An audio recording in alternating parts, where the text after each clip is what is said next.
नमस्कार प्यारे विद्यार्थियों, मीमांसा गुरुकुल के YouTube चैनल पे आपका स्वागत है। इकोनॉमी सीरीज हमारी चल रही है, उसी क्रम में हम इस टॉपिक पे हैं इस समय, डेवलपमेंट ऑफ कैपिटलिज्म पे। अच्छा, इस टॉपिक पे हमने पिछले वीडियो में चर्चा की थी, एक बृहद चर्चा की थी। आगे बढ़ने से पहले मैं कुछ बातें बताना चाहता हूँ कि देखिए, ये सारे जो वीडियोस बनाए जा रहे हैं, इनका मुख्य जो उद्देश्य है, लक्ष्य है, वह है जो संघ लोक सेवा आयोग की तैयारी कर रहे हैं, राज्य लोक सेवा आयोग की तैयारी कर रहे हैं, उनकी सहायता करना। ठीक है, अभी आपको ये लग सकता है कि इसी टॉपिक पे सर इतना क्यों पढ़ा रहे हैं, इनके 8-9 वीडियोस आ गए हैं जिसमें कैपिटलिज्म पे ही चर्चा कर रहे हैं। ऐसा नहीं है कि ये सिर्फ कैपिटलिज्म के ऊपर है, इसमें आपको एक ब्रॉड ओवरव्यू दिया जा रहा है। इकोनॉमी के जो वेरियस एस्पेक्ट्स हैं, इकोनॉमी का डेवलपमेंट कैसे हुआ है। देखिए, हमने किन किन बातों पे अभी तक चर्चा कर ली है। इसका ओरिजिन कैसे हुआ, साइंस एंड टेक्नोलॉजी का उसमें क्या रोल था, इंस्टीट्यूशंस, वेरियस इंस्टीट्यूशंस का क्या रोल था, कम्युनिज्म क्या था, विभिन्न आयामों पे हमने चर्चा की है। और संघ लोक सेवा आयोग की जो परीक्षाएं होती हैं, वो ऐसे ही सारगर्भित ज्ञान की मांग करती हैं। उसमें आपको देखिए बहुत अधिक शब्द नहीं लिखने रहते हैं, 150, 200, 250 शब्द लिखने रहते हैं।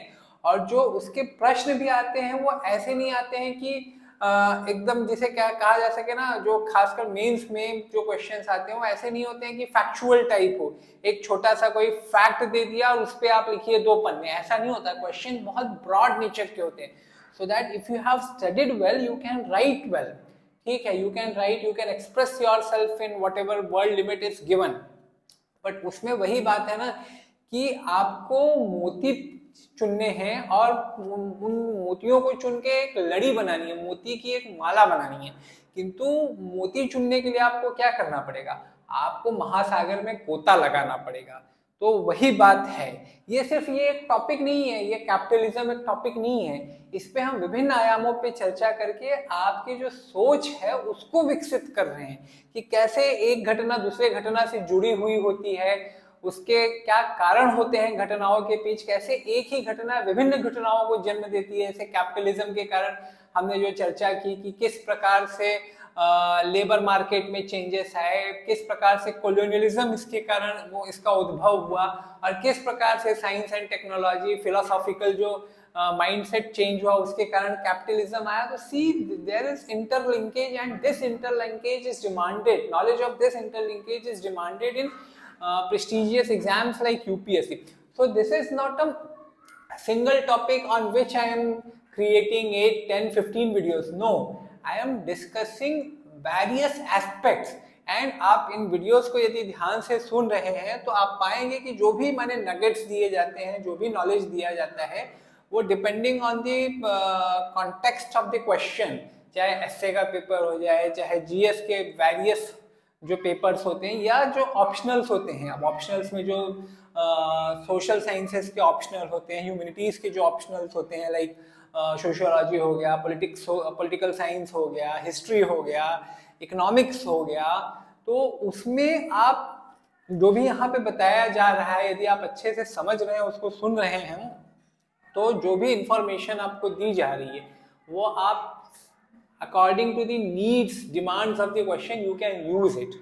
ठीक है, तो ये ऐसे मत सोचिए कि बस एक कैपिटलिज्म का टॉपिक ले लिया है सर ने और उस पर 8-10 वीडियो बना दिए। नहीं, हमारी जो मंशा है, हमारा जो उद्देश्य है कि आपको एक ब्रॉड ओवरव्यू दिया जाए कि भाई पिछले 400 वर्षों में क्या हुआ, हमारी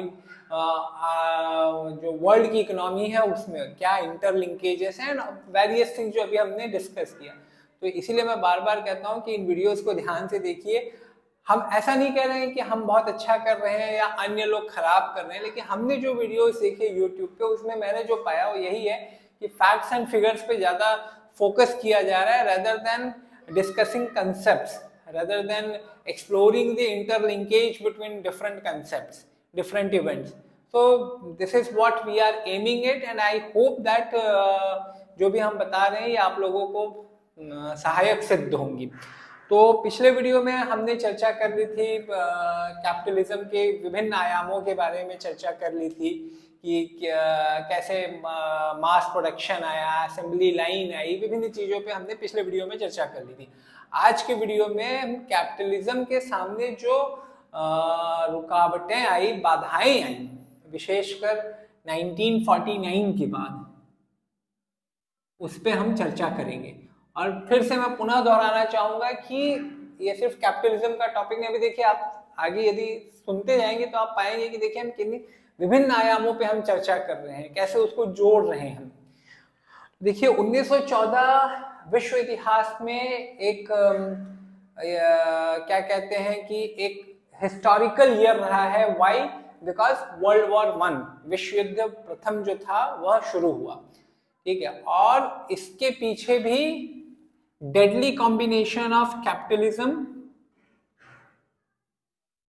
एंड इंपीरियलिज्म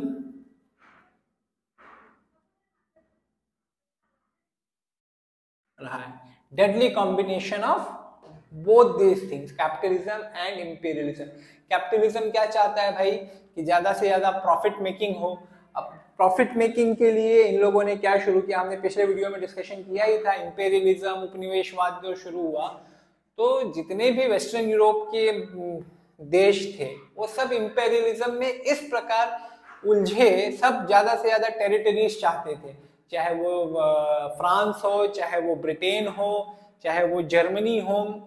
और इनके बीच में और भी आंतरिक कारण थे। देखिए मैं बार बार कहता हूँ, किसी भी घटना, बड़ी घटना, महान घटना जैसे कि वर्ल्ड वॉर 1, इन सब के पीछे कभी भी एक कारण नहीं होते, हाँ, लेकिन कुछ मुख्य कारण हो सकते हैं। तो ऐसा नहीं है कि सिर्फ कैपिटलिज्म के कारण ऐसा था, किंतु यह और जो इंपीरियलिज्म था, ये डेडली कॉम्बिनेशन बना जिसने इस घटना को जन्म दिया। ऐसा माना जाता था भाई कि जैसे जैसे अभी भी आप सुनते होंगे कि जैसे इंडिया पाकिस्तान के रिश्तों की बात हो या इंडिया चाइना के रिश्तों की बात हो, तो ये बार बार कहा जाता है कि भाई यदि बिजनेस बढ़ेगा, कॉमर्स बढ़ेगा दोनों देश के बीच में, तो धीरे धीरे जो कड़वाहट है वह खत्म होगी और हो सकता है कि हम मित्र राष्ट्र बन जाए। इसका एक बहुत अच्छा उदाहरण, अब देखिए यही बात मैं बताने जा रहा हूँ जो जिसको आप कहीं पे भी यूज कर सकते हैं according to the demand of the question. जैसे यूरोपियन यूनियन के जो देश थे, इनके बीच में बहुत कड़वाहट थी। ब्रिटेन हो गया, फ्रांस हो गया, जर्मनी हो गया, डच कंट्री नेदरलैंड्स हो गया, इन सब में आपस में बहुत कड़वाहट थी। लेकिन द्वितीय विश्व युद्ध की विभीषिका देखने के बाद जो ultimate destruction of life and property हुआ था, तो उनके मन में कहीं ना कहीं, उनके पॉलिटिकल क्लास में, उनके वहां रहने वाले नागरिकों के मन में यह बात है कि भाई कहीं ना कहीं इस चीज का अंत होना चाहिए। और वो अंत करने के लिए हम आपस में तालमेल बढ़ाएंगे, आपस में जो हमारे संबंध है उनको विभिन्न आयामों में उनको हम अच्छा करेंगे, सुदृढ़ करेंगे, प्रगाढ़ करेंगे। सो उन्होंने क्या किया, यूरोपियन यूनियन की स्थापना हुई। और देखिए यूरोपियन यूनियन ने अभूतपूर्व प्रगति की।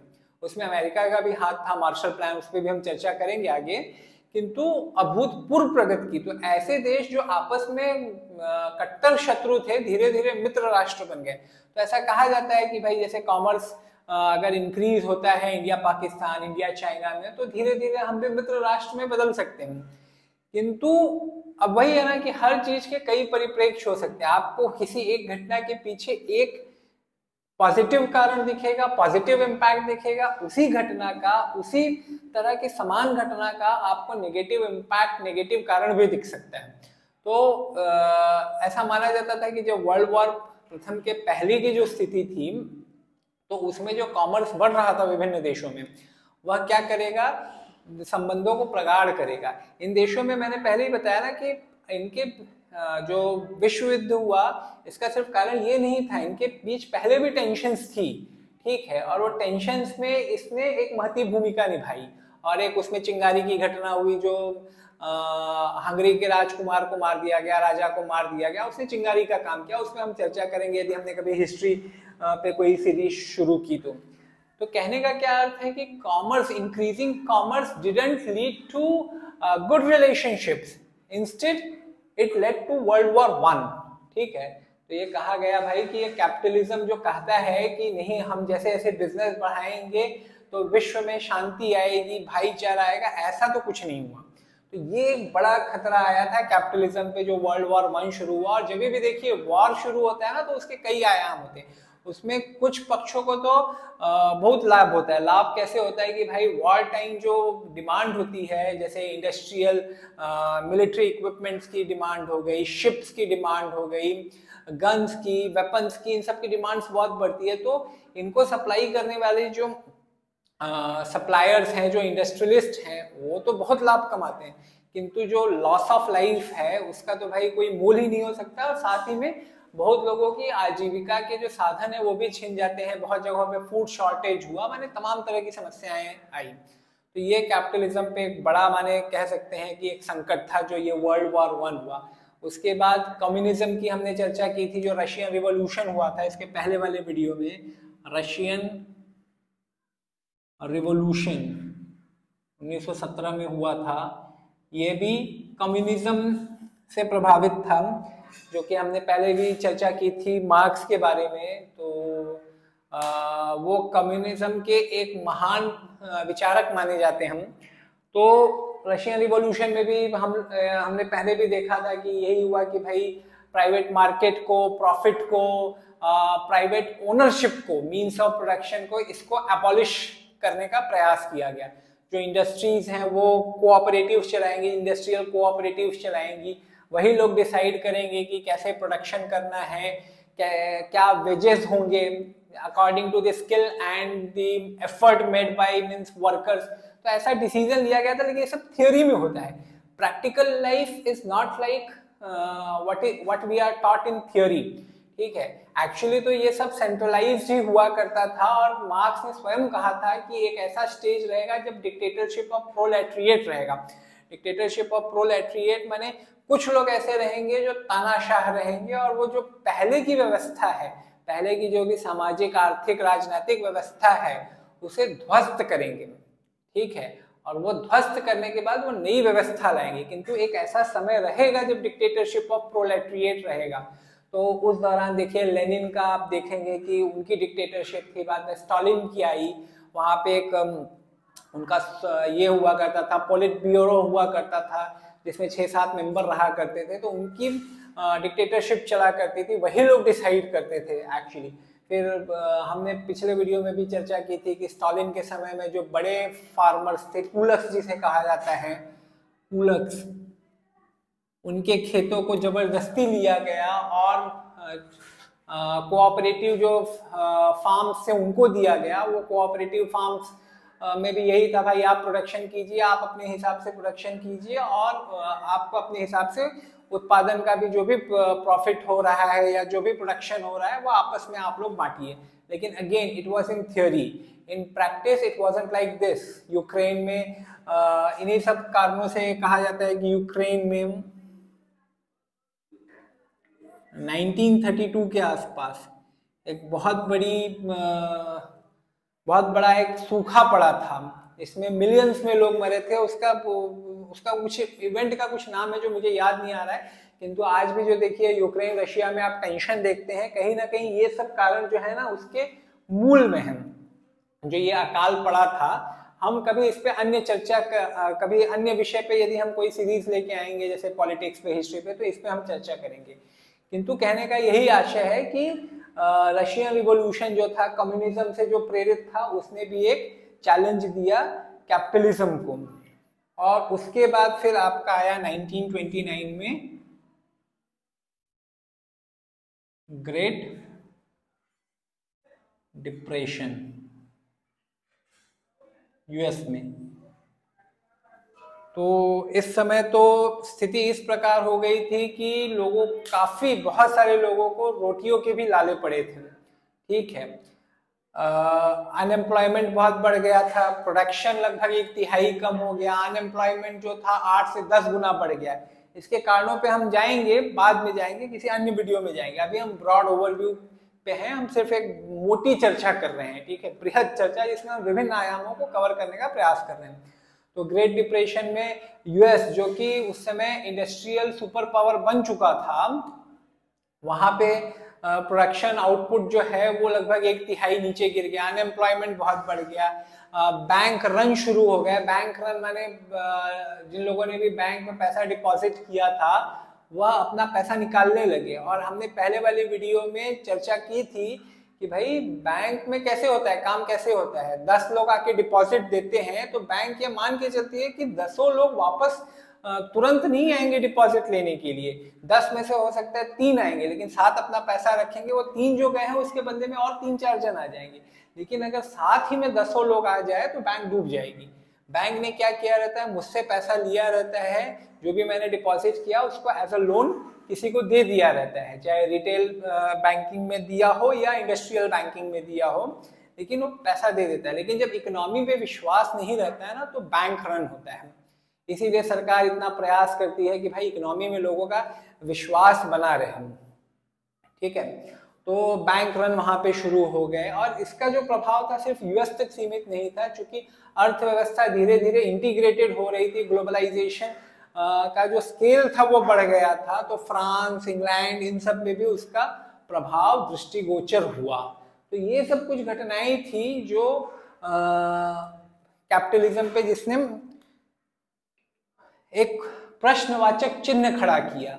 अच्छा, ग्रेट डिप्रेशन पे एक छोटी सी चर्चा और कर लेते हैं, इसके बाद मैंने देखिए इसलिए ये चर्चा है प्रासंगिक, क्योंकि कई बार हिस्ट्री में जो भी हुआ रहता है ना वो कहीं ना कहीं आज की परिस्थिति में भी प्रासंगिक होता है। उससे हमने जो पाठ सीखे रहते हैं, जो सीख ली रहती है, उसी का हम कहीं ना कहीं कार्यान्वयन करते हैं, चाहे अपने देश में हो चाहे किसी अन्य देश में हो। जैसे कि मैंने बताया ना कि ये सब कहना बहुत आसान बात है, क्रांति क्रांति क्रांति, किंतु क्रांति के बाद जो अराजकता आती है इसके बारे में इतिहास के पन्नों में हमें बहुत सारी चीजें मिल जाती है। तो इसीलिए जो नेतागण होते हैं वो हमको ऐसा लगता है कि यार इनको कुछ पता नहीं है, इनको कुछ आता जाता नहीं है, बट मेरा पर्सनल ऐसा मानना है कि they are very smart people. खासकर जो बड़े लेवल पे पहुंचते हैं तो वो they are very smart people and they know what can be the consequences of some step जो कि जिसके बारे में बहुत ज्यादा सोचा ना गया हो।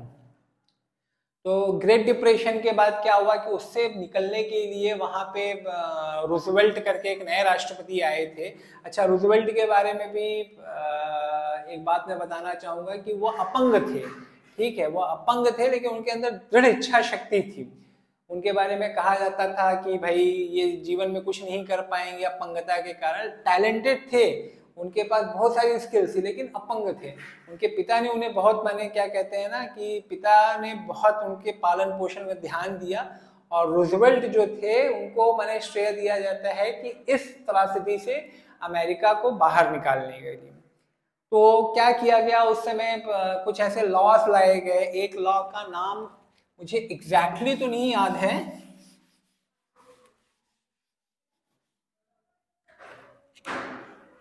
लेकिन ग्लास एक्ट था ये, आई थिंक 1933 में आया था। तो इसमें क्या किया गया भाई कि जो बैंकिंग होती है उसमें कॉमर्शियल एंड इन्वेस्टमेंट आर्म्स जो होती है उसको सेपरेट किया गया। कॉमर्शियल एंड इन्वेस्टमेंट आर्म्स को सेपरेट करने का अर्थ है कि उस समय देखिए क्या हुआ कि बैंक जो थी ना वो डिपॉजिट लेती थी और उसको स्टॉक मार्केट में उसका स्पेकुलेशन होता था, मैंने पैसा स्टॉक मार्केट में लगाती थी। ठीक है, विच मीन्स जो जिसको ऐसा माना जाता है कि it was a major reason behind the collapse, economic collapse of 1929।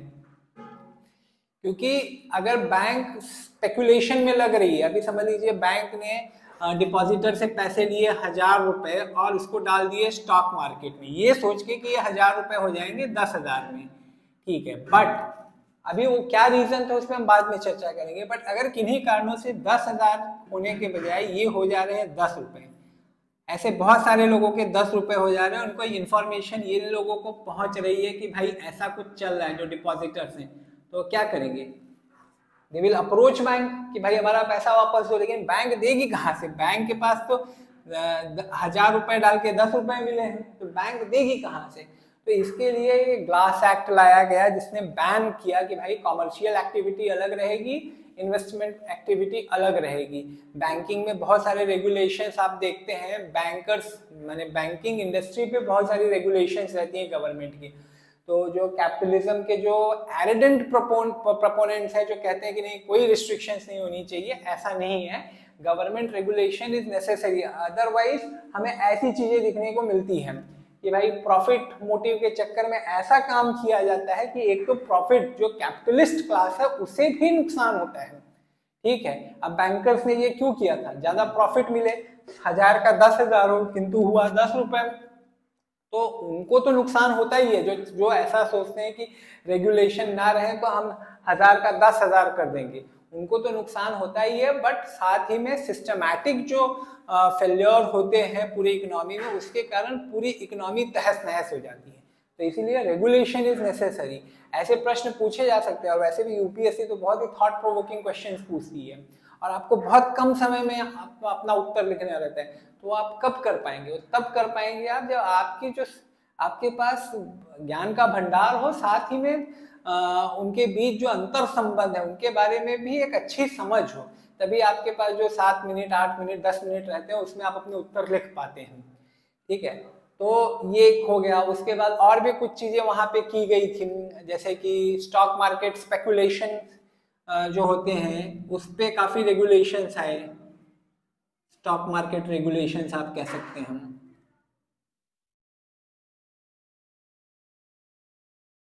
अभी भी देखिए, यहाँ पे भी देखिए 1992 में सेबी का गठन किया गया। धीरे धीरे उसे स्ट्रॉन्ग बनाया गया। उसके पहले देखिए क्या हुआ था, स्टॉक मार्केट बबल आया था। हर्षद मेहता के बारे में आप लोगों ने सुना ही होगा, बहुत अच्छी, मैं तो इतनी सीरीज देखता नहीं किंतु वो सीरीज मुझे बहुत अच्छी लगी थी, जो 1992 स्कैम आई थी हर्षद मेहता के ऊपर। तो हुआ क्या कि भाई स्टॉक मार्केट देखिए, वही हमने वहीं से सीखा था कि भाई जो ग्रेट डिप्रेशन में क्या किया गया था, यूएस में स्टॉक मार्केट पे रेगुलेशंस लाए गए। भारत में कैपिटल मार्केट डेवलप नहीं हुआ था 1990s में। ठीक है, हमारे पास वैसा फाइनेंशियल डेप्थ नहीं था 1990 में। आज भी भाई यूएस की तुलना में हमारे पास डेप्थ नहीं है, हम धीरे धीरे आगे बढ़ रहे हैं, बट यूएस की तुलना में डेप्थ नहीं है। तो उन्हीं सब चीजों से सीख लेते हुए 1992 में देखिए सेबी को लाया गया। धीरे धीरे रेगुलेशन स्ट्रॉन्ग किए गए। अभी तो जैसे आईपीओ आते हैं तो उसमें बहुत सारा इंफॉर्मेशन देना रहता है कंपनी को। अब तो धीरे धीरे ये भी किया जा रहा है कि भाई बहुत सारे आईपीओ फेल हो गए, तो धीरे धीरे ये भी किया जा रहा है कि अगर आप ऐसा बोल रहे हैं कि 5 साल बाद हम इतना प्रॉफिट कमाएंगे 10,000 करोड़, कहने के लिए तो बहुत आसान है, पर धीरे धीरे ऐसे भी रेगुलेशंस आ रहे हैं कि आपको एक्सप्लेन करना पड़ेगा कि कहाँ से आपको लगता है कि 10,000 करोड़ रुपए आएंगे। क्या माने, कुछ तो उसका आपके पास एक्सप्लेनेशन होना चाहिए ना। कहने से, सिर्फ एक बड़ी बड़ी बात करने से काम नहीं चलेगा।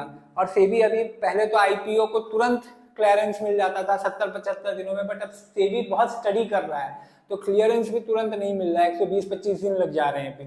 तो कहने का क्या अर्थ है कि इन्हीं सब चीजों से सीखते हैं। लाइफ इज लाइक लाइफ हो जाए, या क्या कहते हैं इंडिविजुअल लाइफ हो जाए, सिविलाइजेशन की लाइफ हो जाए, कंट्री की लाइफ हो जाए, बहुत ट्रायल एंड एरर करने पड़ते हैं। कुछ गलतियां होती है फिर सीखते हैं, फिर कुछ गलतियां होती है फिर सीखते हैं। तो इट कीप्स ऑन गोइंग, आगे पीछे हम लोग करते रहते हैं। तो ये हुआ। उसके बाद फिर देखिए, हाँ, फार्म क्रेडिट लाया गया। फार्म क्रेडिट, फिर एमएसपी लाया गया। सोशल सिक्योरिटी बेनिफिट्स लाए गए।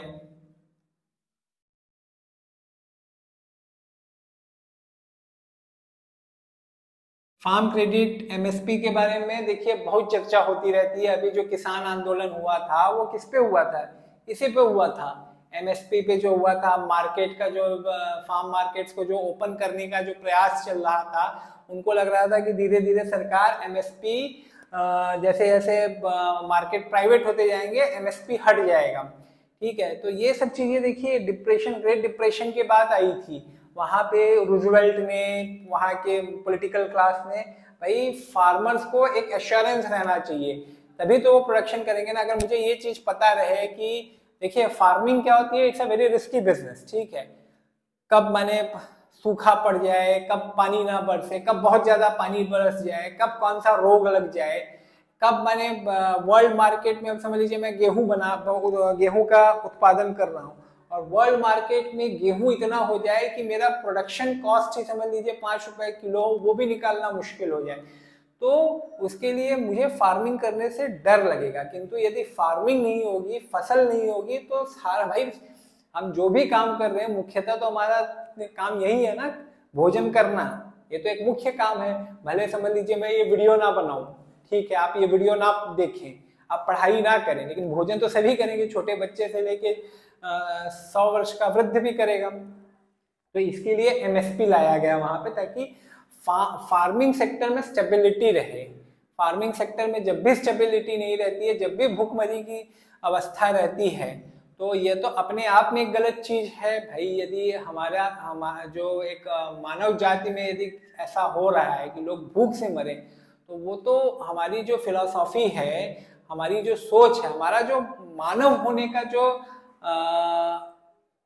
मानव होना माने क्या होता है भाई, कि हम लोगों से प्रेम रखें और लोगों के सुख दुख में भागी हूं, ठीक है। तो उस जो ये कल्पना है, इसी पे एक चोट पहुंचाता है कि लोग यदि भूखमरी से मर रहे हैं, और साथ ही में वो सामाजिक शांति, राजनीतिक शांति के विरुद्ध भी होता है। जब लोग भूख से मरते रहते हैं, तब हमेशा क्रांति होने का संकट रहता है। फ्रेंच रिवॉल्यूशन में भी वैसे हुआ था, लोग भूख से मर रहे थे, तो वहां की रानी ने कुछ गलत सा स्टेटमेंट दिया था, और फिर देखिए क्या हुआ, फ्रेंच रिवॉल्यूशन हुआ। तो ये हमेशा इसकी पॉसिबिलिटी रहती है। तो फार्म क्रेडिट के बारे में भी देखिए, अभी किसान सम्मान निधि योजना चल रही है। अपार्ट फ्रॉम जो क्रेडिट दिया जाता है, ये तो अभी देखिए प्राइमरी सेक्टर माना जाता है इसे, माने बैंक को 40% तक का अपना जो भी क्रेडिट दे रही है, उसमें कुछ सेक्टर्स हैं, वो सेक्टर्स में उसका पैसा जाना चाहिए। एमएसएमई सेक्टर हो गया, फार्म सेक्टर हो गया, ऐसे कुछ सेक्टर्स हैं, उस पर उसका पैसा जाना चाहिए। किसान सम्मान निधि के बारे में शायद आप लोगों ने सुना होगा कि जितने भी छोटे किसान हैं, उनको सेंट्रल गवर्नमेंट हर 3 महीने पे, आई थिंक इस समय 3,000 रुपए दे रही है। इन्फ्लेशन इंडेक्स है, जैसे जैसे इन्फ्लेशन बढ़ेगा, उसमें भी जो दिया जा रहा है निधि वो बढ़ेगी। फिर सोशल सिक्योरिटी बेनिफिट्स लाए गए। सोशल सिक्योरिटी बेनिफिट्स में माने वही अनएम्प्लॉयमेंट बेनिफिट हो गया, इंश्योरेंस हो गया, सिक बेनिफिट हो गए, छुट्टियां हो गई, पेंशन हो गई, ये सब बातें धीरे धीरे आई। हेल्थ बेनिफिट्स भी दिए गए। तो ये सारी चीजें, ग्रेट डिप्रेशन, मैंने जब भी क्या मानव जाति के ऊपर जब भी खतरा आता है, चैलेंज आता है, तो वह उस चैलेंज से कैसे निपटा जाए, इसके बारे में विचार करता है, और उसमें से कुछ चीजें ऐसी निकलती हैं। तो ये कुछ ऐसी चीजें हैं जो निकली थी। तो ये सब क्यों मैं बता रहा हूँ, क्योंकि देखिए आज भी भारत ही नहीं, विश्व पटल पे आप देख लीजिए, इन सब चीजों पे चर्चाएं होती रहती हैं। स्टॉक मार्केट रेगुलेशन हो जाए, बैंकिंग सेक्टर पे रेगुलेशन हो जाए, फार्म क्रेडिट, एमएसपी का तो अभी मैंने आप लोगों को उदाहरण दिया, तो इन सब पे चर्चा होती रहती है। हाँ, एक और आया था अभी, देखिए डिपॉजिट इंश्योरेंस, मैं बताना भूल गया, डिपॉजिट इंश्योरेंस। अभी आप लोगों ने सुना होगा, आई थिंक 1-2 साल ही हुए हैं, कि पहले हम जो भी बैंक में पैसा रखते हैं, 1 लाख तक वो इंश्योर्ड रहता था। अगर पैसा डूबता है तो 1 लाख तक हमको सरकार देती थी, किंतु उसको बढ़ा के अब क्या किया गया है, 5 लाख किया गया है। तो डिपॉजिटर इंश्योरेंस स्कीम क्यों लाई गया? क्योंकि भाई मुझे इस बात की गारंटी रहनी चाहिए कि भाई मैं जब पैसा जो बैंक में इन्वेस्ट कर रहा हूँ, डिपॉजिट कर रहा हूँ, वो पैसा सुरक्षित रहे। आप कहेंगे कि तो आपको तो इंटरेस्ट मिल रहा है, ठीक है, मुझे इंटरेस्ट मिल रहा है, लेकिन मेरा पैसा कहीं यूज भी हो रहा है, आप बिजनेसमैन को दे रहे हैं, आप विभिन्न प्रोजेक्ट्स में उसको लगा रहे हैं। तो ऐसा ना हो कि मेरा पैसा डूब जाए और मैं कल को जाऊं बैंक में, तो आप इंटरेस्ट तो छोड़िए, जो मैंने पैसा जमा किया है, डिपॉजिट किया है, वो भी ना दें। और ऐसे जब डिपॉजिटर लोग आएंगे ही नहीं, अब समझ लीजिए मैं डर रहा हूँ, मेरे जैसे बहुत सारे डिपॉजिटर्स हैं, वो सब डर रहे हैं बैंक में पैसा रखने से, तो क्या होगा, बैंक कैसे लोन देगा, अर्थव्यवस्था कैसे चलेगी? हमारे ही पैसे को बैंक क्या करता है, लोन के तौर पे आगे फॉरवर्ड करता है, डिसबर्स करता है। तो इसके लिए डिपॉजिटर इंश्योरेंस स्कीम भी लाया गया ताकि लोगों के अंदर एक ये रहे कि भाई कल को यदि कोई समस्या आती भी है अर्थव्यवस्था में तो चलो पूरा ना सही पैसा, हम क्या कोई भी काम करते हैं तो उसमें रिस्क इन्वॉल्व रहता है, खासकर यदि उस काम में कुछ हमारा फायदा हो तो नुकसान होने का भी हमेशा एक अंदेशा रहता है। तो हो सकता है मेरा नुकसान हो जाए, लेकिन तब भी लोग मैंने गवर्नमेंट पे ट्रस्ट करते हैं। इसीलिए देखिए पब्लिक सेक्टर बैंक में हम पैसा रखते हैं, कोऑपरेटिव में नहीं रखते हैं। कोऑपरेटिव ज्यादा पैसा देता है, ज्यादा इंटरेस्ट देता है compare to public sector banks, but most of us keep our money in bank. Stock market, mutual fund bank से ज्यादा अच्छा पैसा दे सकते हैं। लेकिन यदि आप अपने घर पे चर्चा करेंगे, यदि आपके माता पिता 50 साल के अधिक आयु के होंगे तो वो तो यही कहेंगे कि बेटा स्टॉक में पैसे मत लगाना। आप भले आजकल तो यूट्यूब पे हर कोई स्टॉक पे टिप्स दे रहा है, तो हर कोई सोचता है कि मैं वॉरेन बफेट बन जाऊंगा। तो हमको लगता है हम अपने माँ बाप से झगड़ा करते हैं कि नहीं नहीं आपको कुछ पता नहीं है, आप पुराने विचारों के व्यक्ति हो, स्टॉक में इतना रिटर्न आता है, बैंक आपको 6% देगा, लेकिन स्टॉक में वो स्टॉक 6 महीने में ही डबल हो गया। बट वो इतना आसान नहीं है, अब उस पर मैं चर्चा नहीं करना चाहूंगा, बट वो इतना आसान नहीं है जितना आप लोगों को लगता है। ठीक है, कोई भी माने कंटेंट क्रिएटर है या कोई भी कोर्स यदि बेच रहा है तो यही कहेगा ना कि ये इतना आसान है, बट वो इतना आसान नहीं होता है। पैसा कमाना सबसे कठिन कार्यों में से एक है, लीगल वे से पैसा कमाना। ठीक है, इलीगल वे से भी पैसा कमाना इतना आसान नहीं है। इतना आसान मीन्स यदि समझ लीजिए हम में से कितने लोग, अगर कोई कह दे कि मर्डर कर दो 5 करोड़ दूंगा, हम में से 100 में से 99 लोग नहीं कर पाएंगे, 99 से भी अधिक, मैंने समझ लीजिए लाख लोग हैं तो उसमें से एक आदमी कर पाएगा। उसके लिए भी जो क्या कहते हैं वो स्किल अच्छी ना हो, लेकिन भाई उसके लिए जो हिम्मत चाहिए, जो निडरता चाहिए, वो हम में से लगभग जैसे मैंने बताया लाख में एक लोग के पास ही आपको मिलेगी।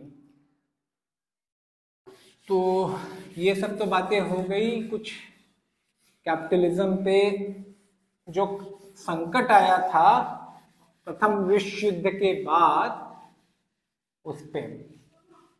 अब इस वीडियो को मेरे विचार से हम यहीं पे समाप्त करते हैं और अगले वीडियो में हम कैपिटलिज्म का जो गोल्डन एज था उसके बारे में हम बात करेंगे। फिर से मैं यही आशा करता हूँ कि इस वीडियो से आपको कुछ सहायता मिली, और यदि आप कमेंट करेंगे, हमारी बुराई कीजिए, आलोचना कीजिए, हमें अच्छा ही लगेगा, किंतु कमेंट्स में बताइए, प्रतिसाद दीजिए। चलिए, नमस्कार।